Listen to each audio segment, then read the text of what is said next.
Prenons maintenant un petit exemple pour illustrer un calcul tout simple d'intégrale.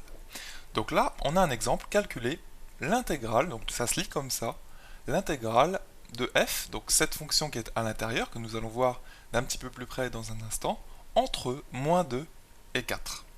Bon, alors, dans un premier temps, ce que je t'encourage à faire, c'est tout simplement repérer ton petit a, ton petit b et ton petit f.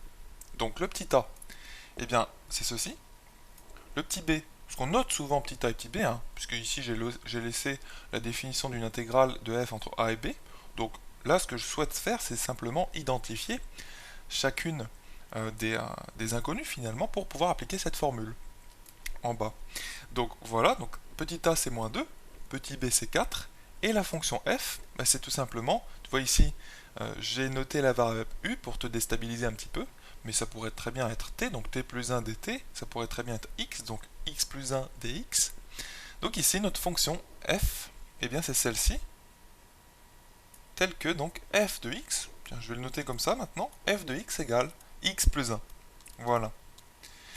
Bon, quand on connaît notre cours sur les intégrales, sur comment on calcule une intégrale de notre fonction f entre moins 2 et 4, il s'agit finalement de trouver une primitive de la fonction f, n'importe quelle primitive. Tu te souviens qu'une primitive, c'est donc une fonction, et une fonction plus particulièrement telle que, quand tu la dérives, tu tombes là-dessus.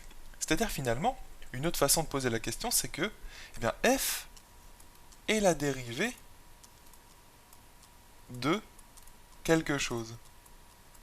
La dérivée de quelque chose. Donc de quoi? Hop, c'est ça la question qu'il faut te poser. Et le quoi, ici, c'est exactement une primitive sur laquelle tu aimerais tomber. Ça sera une primitive, tu vois? Donc f est la dérivée de quoi? Bon, posons la question vraiment comme ça, concrètement. Ici, x plus 1, c'est la dérivée de quoi? Bon, tu connais un petit peu ton tableau sur les dérivées. Plus tard, tu connaîtras un petit peu ton tableau sur les primitives, qui est en fait le tableau sur les dérivées qu'il faut lire de façon un petit peu inversée. X plus 1, c'est la dérivée de quoi? 1 déjà, c'est la dérivée de quoi? C'est la dérivée de x, tout simplement. Donc, on va le mettre en dessous. Hop, on va mettre grand F de x, nous le cherchons. On va le mettre juste là. Déjà, on aurait notre x. Puisque quand je dérive x, je tombe sur 1. Et qu'est-ce qu'il faut avoir comme fonction au début pour, quand je la dérive, cette petite sous-fonction, je tombe sur x? Là, il faut réfléchir un petit peu. Quand je dérive x au carré, tu te souviens que je tombe sur 2x. Bon. Par contre, si je dérive 1 demi de x au carré, ça me donne quoi la dérivée de ça? Ça me donne 1 demi fois la dérivée de x au carré, c'est 2x. Donc 1 demi fois 2x. Donc x. Tu vois, donc la primitive, ou plutôt, attention, tu vois, j'ai même fait l'erreur à l'oral, une primitive de x, ce serait 1 demi de x au carré. Mais je pourrais très bien rajouter derrière un 3. Mais on va pas se compliquer la vie, on va pas le faire. Même si on pourrait. Donc là, maintenant, une primitive de x, je parle juste de ce sous-terme, une primitive de ce terme-là, puisqu'on a déjà trouvé une primitive de ce terme-là. Donc ce serait 1 demi de x au carré. Ça se note aussi x au carré sur 2, pour le noter un petit peu plus vite. Et on laisse le plus entre les deux. Et maintenant, en guise de vérification, moi je te propose de dériver grand F, et de voir si on retombe bien sur petit f. Quand on dérive une somme, tu te souviens que la dérivée d'une somme, donc 1 demi de x au carré plus x, c'est la somme des dérivées de chacun des termes. Donc tu dérives chaque terme, donc 1 demi de x au carré, la dérivée c'est bel et bien x, et la dérivée de x c'est 1. Et donc tu mets bien le plus entre les deux, donc quand tu calcules f, grand F prime, tu tombes bien sur petit f. Tu vois? Donc c'est gagné. Nous avons trouvé une primitive de petit f. Et donc, en utilisant la définition de l'intégrale, du nombre intégral de f entre a et b, qui vaut grand F de b moins grand F de a, nous allons pouvoir calculer ce nombre ici en rose, donc l'intégrale entre moins 2 et 4 de u plus 1, de la fonction petit f.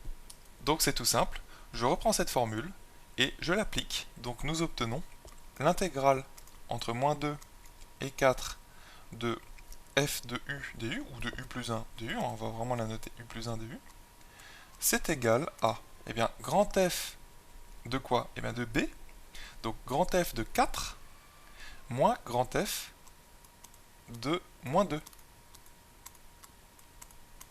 Et quand je calcule chacun de ces nombres, donc grand F de 4, très rapidement, eh bien ça fait 1 demi de 4 au carré, donc de 16, ça fait donc 8, et 8 plus 4, on obtient 12. D'accord? Et grand F de moins 2, ça fait 1 demi de moins 2, le tout au carré, donc 1 demi de 4. 1 demi de 4, c'est 2.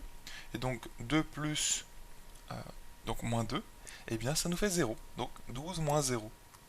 Donc on obtient à la fin comme nombre, tu vois, c'est bien un nombre, toute cette intégrale, et bien on obtient 12. Voilà. Donc tu vois que le calcul de cette intégrale est passé, de façon intermédiaire, par la recherche d'une primitive de notre fonction petit f en dessous de l'intégrale. Donc si tu as compris ça, bah, tu as presque tout compris finalement. Et tu comprends que la difficulté, ce sera de trouver une primitive à chaque fois de notre fonction. Dans la plupart des cas, ce sera la grande difficulté qu'on va rencontrer. D'accord ?